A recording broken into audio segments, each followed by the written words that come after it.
ताकि चौथी कहानी इस प्रकार है। एक राजा की रानी बहुत ही कोमल थी। वह फूलों की सेज पर सोया करती थी। एक दिन सेज की कच्ची कली बिछ गई, जिससे रानी को नींद नहीं आई। राजा ने पूछा कि प्रिय, आज तुमको नींद क्यों नहीं आ रही? तो रानी बोली कि आज सेज में एक कच्ची कली रह गई है, वही मेरे शरीर को गढ़ती है। उसी समय दीपक हंसा। राजा ने दीपक से प्रार्थना की कि दीपक देव, आप क्यों हंस रहे हो? उस ज्योति स्वरूप दीपक ने उत्तर दिया कि अभी तो रानी कच्ची कली के कारण ठहर सकती है, कल सवेरा होते ही जब सिर पर बोझा ढोवेगी तब क्या होगा? राजा ने पूछा कि क्या मेरे जीते जी ऐसा हो सकता है? तब दीपक ने उत्तर दिया कि उसकी ऐसी भविष्यवाणी सुनकर राजा ने अपने मन में कहा कि देववाणी असत्य नहीं हो सकती। रानी को अवश्य बोझा ढोना पड़ेगा, परंतु यह हो सकता है कि यदि मैं उसको जीते जी समुद्र में बहा दूं तो यह बोझा ढोने से बच जाए, क्योंकि जब समुद्र में वह डूब जाएगी तब बोझा कौन ढोवेगा? राजा ने उसी समय रानी से कहा कि चलो हम तुमको तुम्हारे पियर भेज आए। रानी तैयार हो गई। तब राजा ने उसे संदूक में बिठाकर नदी में बहा दिया। वह नदी समुद्र में ऐसी जगह जाकर मिलती है जहाँ उस राजा के बहनोई का राज्य था। समुद्र से मोती की सीपी निकाले जाने का राजा को ठेका था। रानी का संदूक बहता हुआ जब तक वहाँ पहुँचा तब राजा ने मल्लाहों को हुक्म दिया कि संदूक को मेरे सोने के कमरे में रख दिया जाए। राजा के शयनागार में संदूक पहुँचते ही रानी ने सुना कि राजा के उस समुद्र में पाया है। तब वह फौरन उसे देखने के लिए गई। उस समय पहरेदार वहां से हट गया। रानी ने कौतुकवश संदूक खोला। उसने देखा कि उसके भीतर एक स्वर्ग सुंदरी 16 श्रृंगार किए बैठी है। रानी ने अपने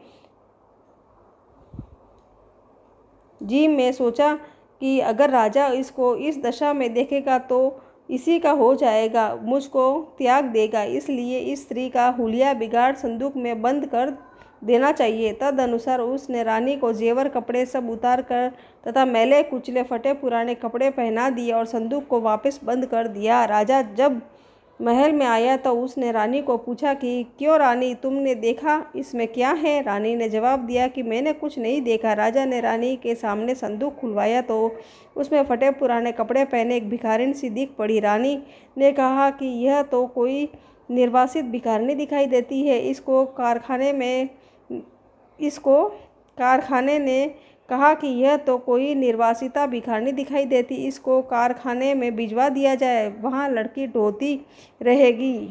ढोती रहेगी और खाना पाती रहेगी। राजा ने रानी से कहे अनुसार उसे कारखाने में भेज दिया। एक दिन रानी की सहेलियां नदी में स्नान करने दशा रानी के डोरे ले रही थी। एक डोरा अधिक था। इसी नदी में स्नान करके दशा रानी के डोरे ले रही थी। एक डोरा अधिक था। इसी विचार में थी कि वह किसको दिया जाए। देवयोग में उसी समय वह लड़की वाले रानी वहाँ जा पहुँची। उन्होंने उससे कहा कि बहन, यदि तुम कोई नीच वर्ण न हो तो हमारा डोरा ले लो।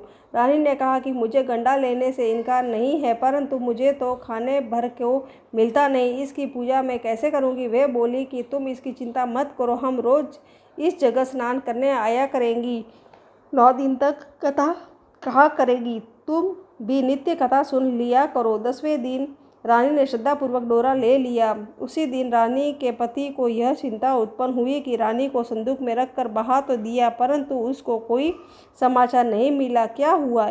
किसी तरह उसकी टोह लगानी चाहिए। अस्तु राजा एक नौका पर सवार होकर नदी द्वारा यात्रा करता हुआ अपने बहनोई के यहाँ पहुँचा। जब वह लेटने लगा तब बहन से बोला कि मेरे हाथ पैर में बहुत दर्द है, किसी सेवक को बुला दो। तब उस रानी ने लकड़ी ढोने वाली भिखारिनी को बुलाकर हुक्म दिया कि तू मेरे भाई के पैर दबा दे। वह बड़े संकोच में पड़ गई। अपने जी में अनेक संकल्प विकल्प करती रही कि पर पुरुष का शरीर कैसे छूऊं। मजबूरन उसे स्वीकार करना पड़ा। राजा के पैर दबाते दबाते रानी को उसके पांव का पदम दिख पड़ा। रानी चुपचाप रोने लगी और उसके आंसू राजा के पैरों पर टपक पड़े। तब उसने पूछा कि क्यों रो रही हो दासी, तू अपना भेद मुझे बता दो, मेरे कारण तुझे किसी प्रकार की हानि न पहुँचेगी। तब वह बोली कि जैसा पदम आपके पैर में है वैसा ही मेरे पति के पैर में था। पहले दिन नो की याद आने से मुझे रुलाई आ गई है। तब राजा बोला कि मैं समझ गया, तुम पैर मत दबाओ, आराम से सो। जो तुम्हारे भाग्य में लिखा है वह तुमको भोगना ही पड़ेगा। मैंने उसके टालने के लिए जो उपाय रचा था उसका उल्टा हुआ। तुम्हें भार ढोना था, वह ढोना ही पड़ा। सवेरा हुआ, बहुत दिन चढ़ गया, परंतु अतिथि राजा सोकर नहीं उठा। न पैर दबाने वाली दासी बाहर निकली। तब उनकी बहन को चिंता हुई। थोड़ी देर बाद दासी बाहर निकल आई और कारखाने में काम करने चली गई। रानी ने अपने भाई के पास जाकर उसे जगाया।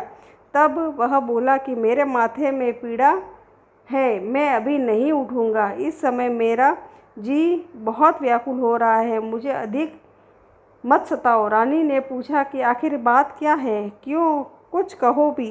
राजा ने कहा कि बड़ी लज्जा की बात है, मैंने तुम्हारी भावज को जानबूझकर तुम्हारे पास इसलिए भेजा था कि यहाँ से इसे आराम से रखा जाएगा, परंतु तुम उसे मजदूरों के साथ ही हो, क्या इसलिए उसे तुम्हारे पास भेजा था। तब बहन बहुत लाचार होकर बोली कि भैया, वह तो एक संदूक में बंद हुई नदी में बहती आई थी, हमें क्या पता कि यह मेरी भावज ही है।